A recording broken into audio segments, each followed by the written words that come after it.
بسم الله الرحمن الرحيم. الحمد لله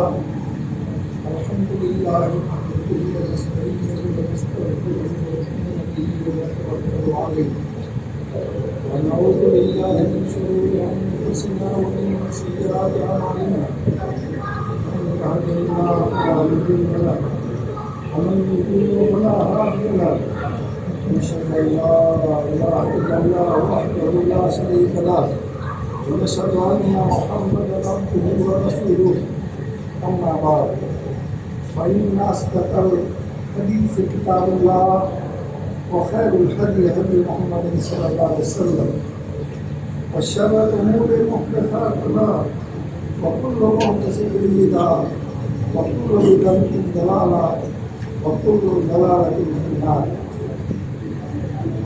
قال الله تعالى في القرآن المجيد أعوذ بالله من الشيطان الرجيم بسم الله الرحمن الرحيم وإنك لعلى خلق عظيم. وقال الله تعالى في مكان آخر وما أرسلناك إلا رحمة للعالمين. وجاء في كتاب الله فبما رحمة من الله لنت لهم ولو كنت فظا غليظ القلب لانفضوا من حولك. وقال الله تعالى يا أيها الرسول بلغ ما أنزل إليك من ربك. وقال الله تعالى في مكان آخر يتلو عليهم آياته ويزكيهم ويعلمهم الكتاب والحكمة. وقال الله تعالى إنا أرسلناك شاهدا ومبشرا ونذيرا. وقال رسول الله صلى الله عليه وسلم إنما بعثت لأتمم مكارم الأخلاق. محترم حاضرین جمعہ، یہ ربیع الاول کا مہینہ ہے اور اس مہینے کی مناسبت سے ہم اللہ کے پیارے نبی حضرت محمد مصطفیٰ صلی اللہ علیہ وسلم کی زندگی کے بارے میں، آپ کے مشن کے بارے میں، آپ کے کام کے بارے میں اور اس سلسلے میں امت مسلمہ کی کیا ذمہ داری ہے اس کے بارے میں چند باتیں آپ سے آج انشاءاللہ کروں گا. امید ہے کہ غور سے سنیں گے. محترم بھائیوں، ایک شاعر نے کہا ہے رہ گئی رسم ازاں روح بلالی نہ رہی، فلسفہ رہ گیا تلقین غزالی نہ رہی.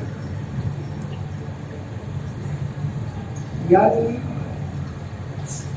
آج جو بھی کام ہو رہا ہے مسلمانوں میں اکثر وہ شعوری طور پر سوچ سمجھ کر کے اس کو دل سے محسوس کر کے وہ صحیح ہے یا غلط ہے وہ سوچے بغیر اس کو رسم بنا لیا گیا، ٹریڈیشن بنا لیا گیا. اسی طرح سے آج آپ دیکھ رہے ہیں کہ 12 ربیع الاول ہے اور آج جگہ جگہ مسلمانوں نے محمد صلی اللہ علیہ وسلم کی محبت کے نام پر وہ خرافات کی ہے جس سے نبی صلی اللہ علیہ وسلم کا کوئی تعلق نہیں ہے. آپ صلی اللہ علیہ وسلم کا ان کاموں سے کوئی تعلق نہیں، آپ کے مشن کا ان کاموں سے کوئی تعلق نہیں ہے، جس کام کے لیے آپ آئے تھے اس کا کوئی تعلق نہیں ہے. رسول اللہ صلی اللہ علیہ وسلم تو آئے ہی تھے کہ انسانوں کی بندگی سے نکال کر کے ایک اللہ کی بندگی میں دے دیں. اگر اللہ کی جگہ محمد ہی کو خدا بنا لیا جائے تو پھر آنے کا مقصد کیا ہے؟ نبی ہوتا ہے. دوسری بات، رسول اللہ صلی اللہ علیہ وسلم نے کوئی کام جو ثواب کا ہو، جو امت مسلمہ کے لیے بہتر ہو، جو اس کو کرنے کا ہو، جو اس کو کرنا چاہیے، وہ ایسا کام کوئی بھی نہیں ہے جس کو چھوڑ دیا، اور کوئی ایسا کام جو امت مسلمہ کے لیے نقصان دہ ہو، ان ساری چیزوں کو اللہ کے رسول صلی اللہ علیہ وسلم نے بتایا۔ میرے محترم بھائیو، یہ جشن عید میلاد النبی جو منایا جا رہا ہے مختلف جگہوں پر محمد صلی اللہ علیہ وسلم کی محبت کے نام پر، یہ برتھ ڈے یا یوم ولادت یہ منانے کا رواج اسلام میں کبھی نہیں رہا۔ محمد صلی اللہ علیہ وسلم 63 سال اس زمین پر زندہ رہے، لیکن آپ صلی اللہ علیہ وسلم نے کوئی کسی سال اپنا برتھ ڈے نہیں منایا۔ آپ صلی اللہ علیہ وسلم کے بعد 30 سالوں تک خلافت راشدہ رہی، دنیا کی سب سے اچھی حکومت سب سے اچھے لوگوں کے ہاتھ میں، لیکن آپ دیکھیں گے کہ برتھ ڈے کبھی بھی نہیں منایا گیا۔ آپ قرآن پر سب سے زیادہ عمل کرنے والے، شریعت پر سب سے زیادہ عمل کرنے والے اللہ کے نبی حضرت محمد صلی اللہ علیہ وسلم، اور حضرت محمد صلی اللہ علیہ وسلم نے اعلان کر دیا کہ جو میری سنت کو چھوڑے گا وہ ہم میں سے نہیں ہے، کیونکہ نبی اگر کوئی کام نبی نے نہیں کیا ہے اور آپ کہیں کہ یہ تو ثواب کا کام ہے، گویا کہ آپ دو باتیں کہہ رہے ہیں، دو باتوں میں سے کوئی ایک غلط بات کہہ رہے ہیں۔ ایک بات یہ ہو سکتی ہے کہ ثواب کا کام تھا لیکن نبی کو معلوم نہیں تھا، نعوذ باللہ، کیا یہ ممکن ہے؟ یا آپ یہ کریں کہ ثواب کا کام تھا لیکن میں نبی سے زیادہ جانتا ہوں ثواب کیا ہو سکتا ہے، یہ بھی ممکن ہے۔ اگر یہ دونوں ممکن نہیں ہے تو جو کام اللہ کے رسول صلی اللہ علیہ وسلم نے ثواب کی نیت سے نہیں کیا، اگر وہ ہم مسلمان آج ثواب کی نیت سے کر رہے ہیں، اس میں ثواب ملے گا یا عذاب ملے گا؟ یقیناً وہ عذاب میں لے جائے گا۔ محترم بھائیو، یہ بات ہمارے دماغوں میں رکھنی چاہیے۔ حضرت ابو بکر رضی اللہ تعالیٰ عنہ سے زیادہ حضرت محمد صلی اللہ علیہ وسلم سے محبت کرنے والا کوئی نہیں ہوگا۔ آپ دیکھیے کہ حضرت ابو بکر رضی اللہ عنہ کتنی محبت کرتے ہیں کہ سب سے زیادہ مشکل سفر، نہایت ہی خطرناک سفر، جبکہ نبی صلی اللہ علیہ وسلم کو جان سے مارنے کا کفار مکہ نے پورا ارادہ کر لیا، ارادہ نہیں کیا، تیاری کر لی، اٹیک کر دیا، ایسے وقت میں محمد صلی اللہ علیہ وسلم اس سفر میں نکلتے ہیں، اور اس سفر میں کون ساتھ ہوتا ہے؟ حضرت ابو بکر رضی اللہ عنہ۔ گویا کہ وہاں جان جانے کا پورا ڈر ہے، خطرہ موجود ہے، لیکن اللہ کے رسول سے محبت کرنے والا، رسول کا سچا عاشق، آپ دیکھیے کہ اس وقت وہ اپنے آپ کو اس خطرے میں ڈالتا ہے۔ اگر یوم ولادت منانا عبادت ہوتا، محبت کا تقاضا ہوتا، محبت کی نشانی ہوتا، تو سب سے پہلے ابو بکر مناتے، عمر مناتے، عثمان غنی مناتے، حضرت علی رضی اللہ تعالیٰ عنہ مناتے، اور دوسرے صحابہ کرام مناتے۔ آپ دیکھیں گے کہ کہیں پر بھی آپ یہ چیز صحابہ، تابعین، تبع تابعین، سینکڑوں ہزار سال تک ان چیزوں کی کوئی مثال آپ کو نہیں ملے گی۔ جب مسلمانوں نے قرآن کو چھوڑ دیا، قرآن کو چھوڑنا سمجھتے ہیں؟ قرآن کو چھوڑنے کا مطلب کیا ہوتا ہے؟ قرآن کو چھوڑنے کا مطلب ہے کہ قرآن کو نہ مانا جائے۔ مسلمان نے اس لحاظ سے قرآن کو کبھی نہیں چھوڑا، سب لوگ ایمان کرتے ہیں، چاہے جتنا بھی کمزور مسلمان ہو وہ قرآن پر ایمان رکھتا ہے، اس میں کوئی شک نہیں ہے۔ لیکن قرآن کو چھوڑنا یہ بھی ہے کہ قرآن کی تلاوت نہ کی جائے۔ اب اس لحاظ سے آپ دیکھیں گے تو ایک بڑی تعداد ہے مسلمان کی جو قرآن کو چھوڑے ہوئے ہیں، لیکن نہیں چھوڑے ہوئے، ایک بڑی تعداد چھوڑے ہوئے ہے۔ دوسرا کیا ہے؟ قرآن کو نہ سمجھا جائے، یہ بھی قرآن کو چھوڑنا ہے۔ تو آپ دیکھیے تو اس سے بھی بڑی تعداد ہے جو قرآن کو مسلمان ہیں، قرآن پر ایمان لانے کا دعویٰ کرتے ہیں، لیکن وہ قرآن کو کیا کیے ہوئے ہیں؟ چھوڑے ہوئے ہیں۔ قرآن میں جن کاموں کو کرنے کا حکم دیا ہے ان کو نہ کرنا، یہ قرآن کو چھوڑنا ہے، اور جن کاموں سے روکا گیا ہے ان کاموں سے نہ رکنا، یہ قرآن کو چھوڑنا ہے۔ یہ میں نہیں کہہ رہا ہوں۔ اور قرآن کو چھوڑنے پر اللہ کے نبی اللہ تعالیٰ سے شکایت کریں گے۔ وقال الرسول یا ربی ان قومی اتخذوا هذا القرآن مہجورا، اے میرے رب، اے میرے پیارے رب، میری اس قوم نے قرآن کو چھوڑ دیا تھا۔ یہ اللہ کے رسول شکایت کریں گے۔ اس کی تشریح کرتے ہوئے ابن کثیر رحمۃ اللہ علیہ نے، اور پھر بعد میں اردو مفسرین میں مولانا اشرف علی تھانوی رحمۃ اللہ علیہ نے اس تشریح کو اپنے ترجمہ کے قرآن کے اوپر ہی لکھ دیا۔ رسول اللہ صلی اللہ علیہ وسلم نے ایک بات فرمائی تھی کہ میں تمہارے درمیان دو چیزیں چھوڑ کے جا رہا ہوں، ایک اللہ کی کتاب قرآن، دوسری میری سنت۔ جو ان دونوں کو پکڑے رہے گا تو گمراہ نہیں ہوگا۔ جب مسلمانوں نے قرآن کو چھوڑ دیا، اللہ کے رسول کی سنت کو چھوڑ دیا، اس کو کم گردانا اور اپنے آپ کو زیادہ گردانا، جب دین بزنس بن گیا، کیا بن گیا؟ جب دین بزنس بن گیا، جب دین تجارت بن گیا، تب جا کر کے اس طرح کے خرافات ایجاد ہو گئی۔ محترم بھائیو، اللہ کے رسول صلی اللہ علیہ وسلم کے بارے میں اگر ہم کو کرنا ہے تو کیا کرنا ہے؟ تو قرآن کہہ رہا ہے ان کنتم تحبون اللہ فاتبعونی، اگر تم اللہ سے محبت کرتے ہو تو میری پیروی کرو۔ کس کی پیروی؟ حضرت محمد مصطفیٰ صلی اللہ علیہ وسلم کی پیروی کرو۔ اگر کوئی حضرت محمد صلی اللہ علیہ وسلم کی پیروی نہیں کرتا ہے تو وہ سچ مچ میں اللہ سے محبت نہیں کرتا۔ اللہ نے حکم دیا اطیعوا اللہ واطیعوا الرسول واولی الامر منکم، کہ اللہ کی اطاعت کرو، رسول کی اطاعت کرو، اور اپنے میں سے جو تمہارا صاحب امر ہو، ذمہ دار ہو، اس کی اطاعت کرو۔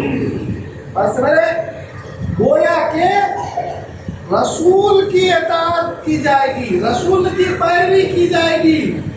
کیوں؟ کیونکہ یہ اللہ نے حکم دیا ہے۔ اور کیوں؟ کیونکہ اللہ نے فرمایا ہے لَقَدْ كَانَ لَكُمْ فِي رَسُولِ اللَّهِ أُسْوَةٌ حَسَنَةٌ، تمہارے لیے نبی کریم صلی اللہ علیہ وسلم میں سب سے بہترین کیا ہے؟ نمونہ ہے۔ یعنی اگر دنیا میں سب سے اچھے انسان بننا چاہتے ہو تو کس کی پیروی کرنی ہوگی؟ کس نمونے کو اپنے لیے نمونہ بنانا ہوگا؟ وہ محمد صلی اللہ علیہ وسلم۔ سب سے اچھے مسلمان بننا چاہتے ہو تو کس کی پیروی کرنی پڑے گی؟ حضرت محمد مصطفیٰ صلی اللہ علیہ وسلم کی پیروی کرنی پڑے گی۔ سب سے کامیاب ہونا چاہتے ہو تو کس کی پیروی کرنی پڑے گی؟ حضرت محمد مصطفیٰ صلی اللہ علیہ وسلم کی کرنی پڑے گی۔ سب سے اچھے باپ بننا چاہتے ہو، سب سے اچھا بیٹا بننا چاہتے ہو، سب سے اچھا شوہر بننا چاہتے ہو، سب سے اچھے پڑوسی بننا چاہتے ہو تو تم کو کس کی پیروی کرنی ہوگی؟ حضرت محمد صلی اللہ علیہ وسلم کی پیروی کرنی ہوگی.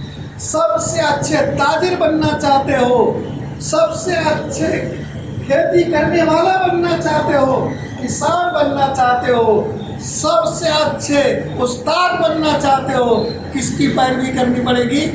حضرت محمد مصطفیٰ صلی اللہ علیہ وسلم کی. کیوں؟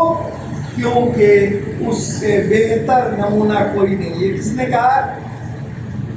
کس نے کہا؟ اللہ نے کہا. اور اللہ سے زیادہ سچی بات اور کس کی ہو سکتی ہے؟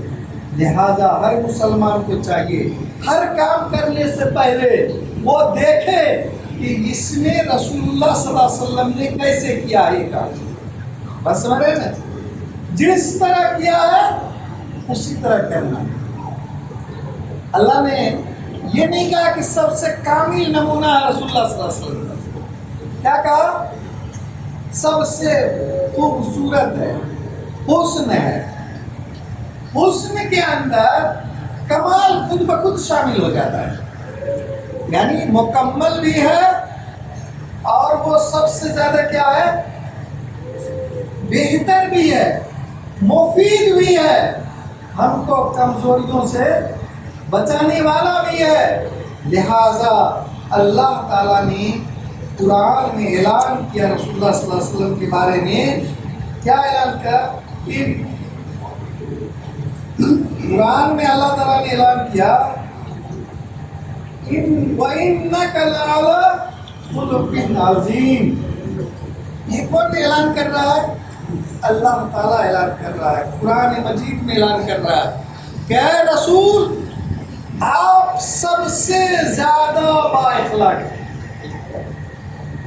اور نبی صلی اللہ علیہ وسلم نے اسی کو کہا انما بعثت لأتمم مکارم الاخلاق.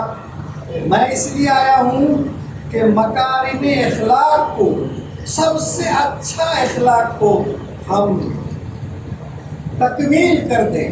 اب اس سے اچھا اخلاق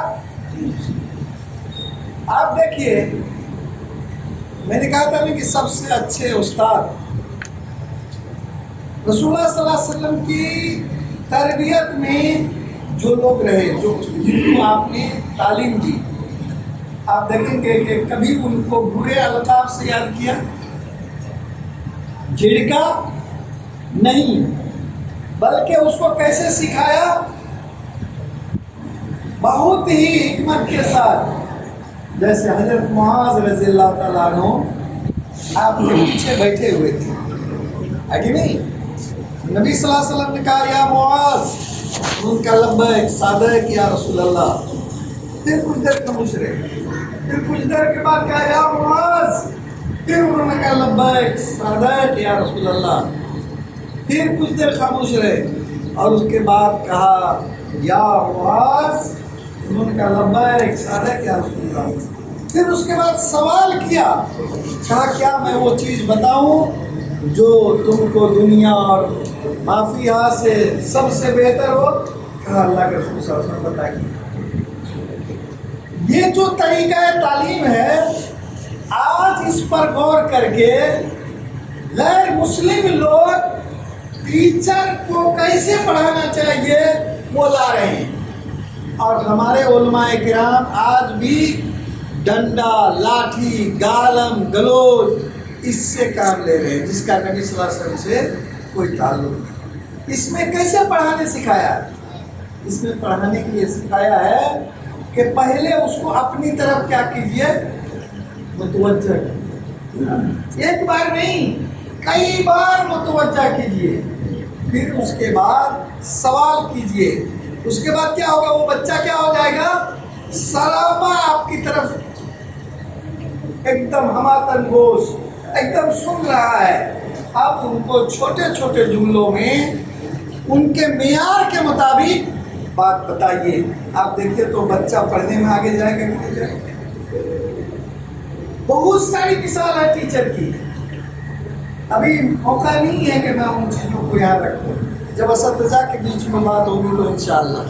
اسی طرح سے آپ بہتر باپ بنیں گے تو وہ آپ کو اس کے لیے مثالیں ہیں. بہتر رہنما بنیں گے، بہتر دائی بنیں گے تو ہر چیز میں ہے۔ اعلیٰ اخلاق کی ایک بڑی مثال نبی صلی اللہ علیہ وسلم کی کیا ہے؟ ایسے ہی نبی صلی اللہ علیہ وسلم نماز کے بعد مسجد میں بیٹھے تھے، صحابہ کرام بھی بیٹھے تھے۔ ایک کافر آیا اور اس نے کیا کیا، سب کے سامنے مسجد نبوی جو اس زمین پر خانہ کعبہ کے بعد سب سے مقدس مسجد ہے، سب سے پاکیزہ اور سب سے اعلیٰ مقام رکھنے والی مسجد، اس مسجد میں ان کے سامنے جو دنیا کے سب سے اچھے انسان ہیں، کامل انسان محمد صلی اللہ علیہ وسلم، جو سب سے زیادہ حیا کرنے والے ہیں، ان کے سامنے اس نے کیا کیا جانتی ہیں؟ کھڑا کھڑا پیشاب شروع۔ یہاں دیکھیے اخلاق کی بلندی، صحابہ کرام اٹھنے لگے ان کو مارنے کے لیے، آپ نے سب کو روک دیا۔ ابھی ایک بچہ یہاں آ کر کے، بہت چھوٹا بچہ جس کو کوئی شعور نہیں ہے، تھوڑا سا چلا دے دو، نماز ختم ہی نہیں ہوگی کہ آپ میں سے 10-15 سب ایک کے بعد ایک، یعنی کون فرسٹ کرے اس میں لگ جائیں گے، اس کو مارو تو گالی دو۔ عبادت سمجھتے ہیں کہ نہیں؟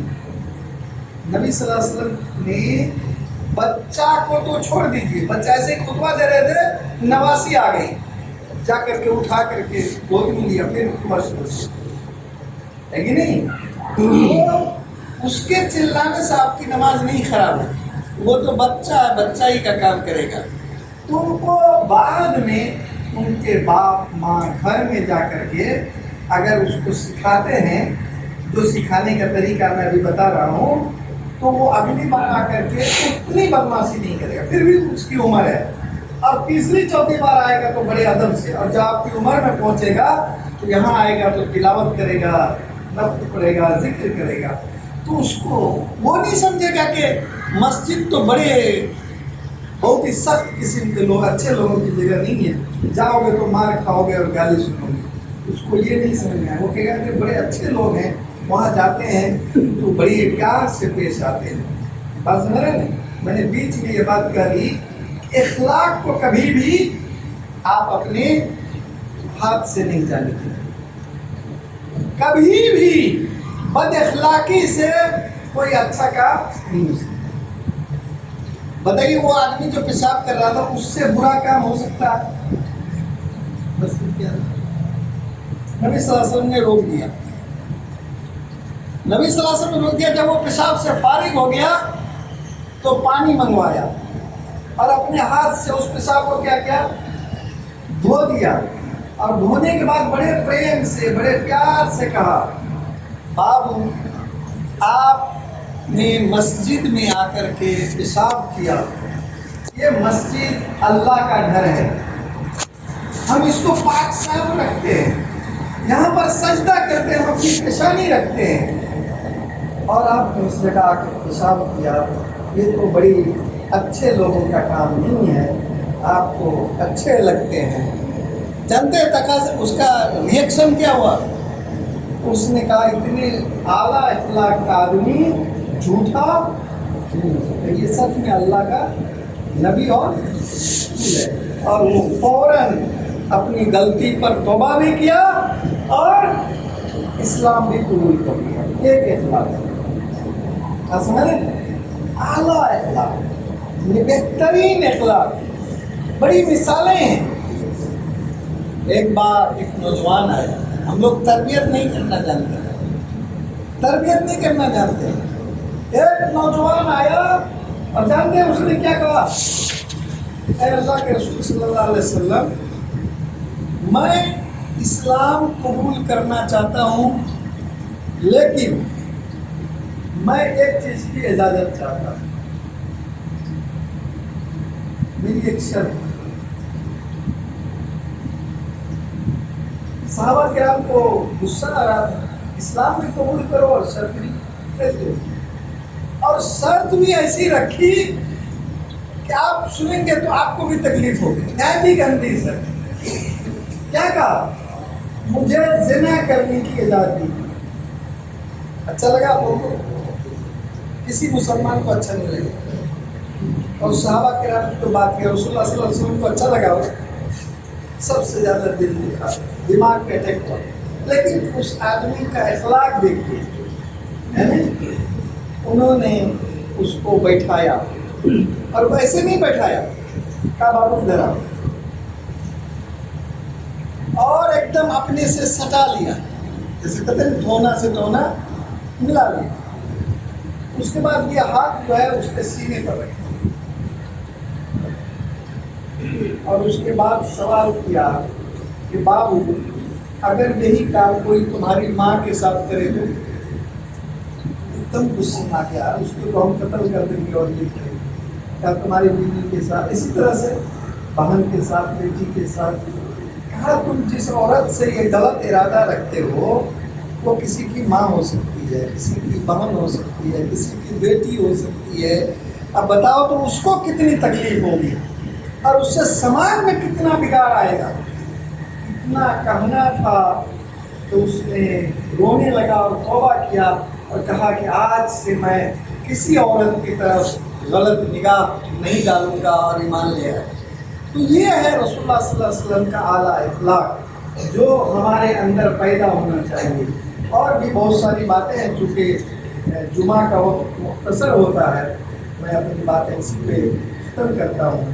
اخیر میں میں آپ سے گزارش کروں، رسول اللہ صلی اللہ علیہ وسلم اس دنیا میں آئے تھے دین کو پھیلانے کے لیے، لوگوں کو مسلمان بنانے کے لیے، اسلام کو قائم کرنے کے لیے، اور جو مسلمان ہو گئے ہیں اس کو پکا سچا مسلمان بنانے کے لیے سیکھ لینا آئے تھے۔ اب محمد صلی اللہ علیہ وسلم کی پیروی اور آپ کے جانے کے بعد یہ سارا کام ہر مسلمان کی ذمہ داری، ہر مسلمان کی ذمہ داری۔ لہذا آپ بھائیوں سے میری گزارش ہے، اب ہر آدمی ہر کام ایک ہی طرح سے نہیں کر سکتا ہے۔ میں تقریر کر سکتا ہوں، ٹھیک ہے نا، آپ نہیں کر سکتے، آپ کیا کریں گے؟ تقریر کے لیے جو سامگری جٹانا آپ وہ کر دیجیے، ہے کہ نہیں؟ جو مجمع جٹانا ہے وہ کر دیجیے، یعنی جو کر سکتا ہو وہ کرے اللہ کے ہاں، اس نیت سے کرے کہ ہم رسول کی پیروی کریں۔ دعا چاہتے ہیں آپ ان کے لیے کتابیں خرید کر کے دے دیں، لو یہ تمہاری دعوت کے کام میں استعمال کرو، ہے کہ نہیں؟ اچھا یہ پیسہ رکھو، تم وہاں پر کوئی آدمی ملے اس کو جب قریب کرو گے اور اس کو چائے پانی کھلاؤ گے تو میری طرف سے، یعنی کہ آپ کیا کر سکتے ہیں، جو کر سکتا ہو اس کو وہ کرنا چاہیے۔ اور اس طرح سے کیا ہوگا کہ آپ نبی صلی اللہ علیہ وسلم کی پیروی کرتے جائیں گے۔ اور جو میں نے اخلاق کی بات کہی ہے، اگر یہ اخلاق ہم لوگوں کے پیدا ہو جائے تو ہمارا یہ گاؤں جو ہے ایک دم جنت نشاں ہو جائے گا کہ نہیں ہو جائے گا؟ ہمارا گھر جنت نما ہو جائے گا کہ نہیں ہو جائے گا؟ ہر گھر سے جو بچے پلیں گے بڑھیں گے وہ سب سے اچھے انسان ہوں گے کہ نہیں ہوں گے؟ وہ دنیا میں جہاں جائیں گے ہاتھوں ہاتھ لیے جائیں گے کہ نہیں لے جائیں گے؟ اسی لیے میرے بھائیوں، ہم اپنے نبی کی مکمل پیروی کریں۔ اس کے لیے میں اپنے دوستوں سے، اپنے علماء بھائیوں سے کہوں گا کہ نبی صلی اللہ علیہ وسلم کی زندگی کو خود بھی پڑھیں، اور جمعہ کے خطبوں میں، عام درس میں، عام تقریروں میں لوگوں کے سامنے رکھیں، اور یہ احساس دلا کے رکھیں کہ اس سے اچھا طریقہ اور کوئی نہیں ہو سکتا ہے۔ یہ احساس دلا کے رکھیں کہ یہ پیروی کرنا اللہ کا حکم ہے۔ یہ احساس دلا کے رکھیں اس پیروی سے ہم دنیا اور آخرت دونوں میں کامیاب ہوں گے، تو انشاءاللہ ہماری نجات اللہ کی یہاں ہوگی اور دنیا میں ہوگی۔ اللہ اس کو توفیق عطا فرمائے، آمین۔ وآخر دعوانا الحمدللہ رب العالمین۔